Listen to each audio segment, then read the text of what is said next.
สวัสดีทุกคนเนาะมื้อนี้จะมาสอนวิธีการสร้างรหัส 2FA ในติงโกคอยหรือเป็นระบบเทรดตัวนี้เด้อทุกคนเด้อวิธีการเนาะเฮ็ดแบบใดให้ไปเบิ่งกันเลย ให้ทุกคนกดขึ้นมา3หน้าแบบนี้ก่อนเลยทุกคนเด้อให้มันเป็นแบบนี้ก่อนหลังจากนั้นให้ทุกคนเข้าไปที่ระบบเทรดของเฮาหลังจากเข้ามาที่ระบบเทรดให้ทุกคนกดเข้าไปที่3ขีดวันนี้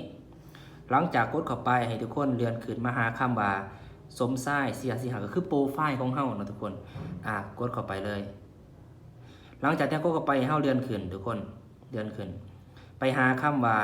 2FA โค้ดบอนนี่เด้อให้ทุกคนเด้อนี่กดเข้าไปเปิดหลังจากกดเปิดมันจะทำหารหัสผ่านให้ทุกคนเอารหัสผ่านของเฮามาใส่เนาะซึ่งตัวนี้บ่แม่นทุกคนเข้าไปจะต้องได้ลบตัวนี้ทิ้งก่อนเดี๋ยว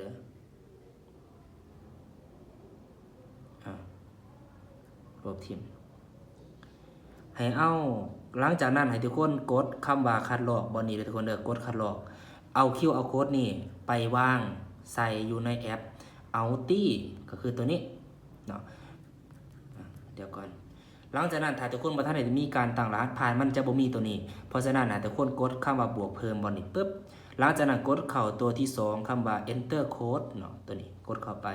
หลังจากนั้นว่างรหัสที่เฮาคัดลอกมาจากในเว็บเมื่อกี้นะกดว่างใส่หลังจากว่างเสร็จปึ๊บให้เฮากดเซฟเลยหลังจากที่เฮากดเซฟไปเนาะเฮาพิมพ์คำว่า key เป็นซึ่งมันเป็นกระแจเนาะ K E Y key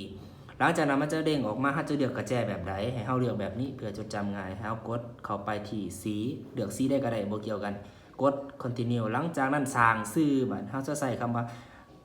ติงโก้ชื่อที่จะจดจำง่ายน่ะติงโก้ก็ได้โอเคกดเข้าหลังจากที่เฮาตั้งชื่อแล้วเฮากดคำว่าเซฟเลย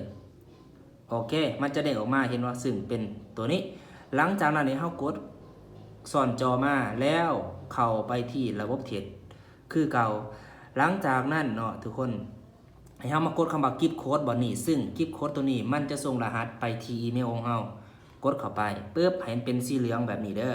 มันจะส่งไปเห็นบ่หลังจากนั้นให้ทุกคนกดกลับออกมาเข้าไปที่อีเมลมันจะส่งมาเห็นบ่เนี่ยกดเข้าไปปึ๊บแล้วคัดลอกเอารหัสตัวนี้มาใส่กดคัดลอกให้ไวเลยทุกคนเด้อมันมีเวลาอยู่30วิเท่านั้น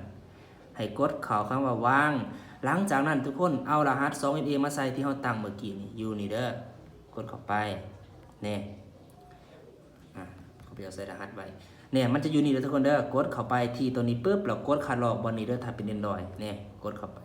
ง่ายๆทุกคนบ่ได้ยากหลังจากนั้นกดเอา 2FA มาวางเนาะห้ามให้เวลาตัวนั้นหมดเนาะกดเข้าไป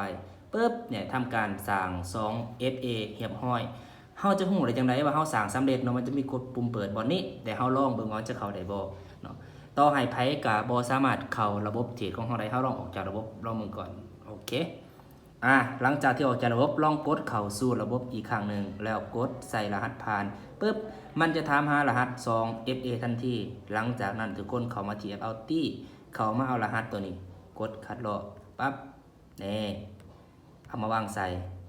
ไผเบิ่งบ่ทันก็ขออภัยด้วยทุกคนเพราะว่าอยากให้คลิปมันสั้นเนาะเรียบร้อยเนาะสำหรับการสร้าง 2FA มันบ่ได้มีหยังยากทุกคนลองไปเฮ็ดเบิ่งเด้อ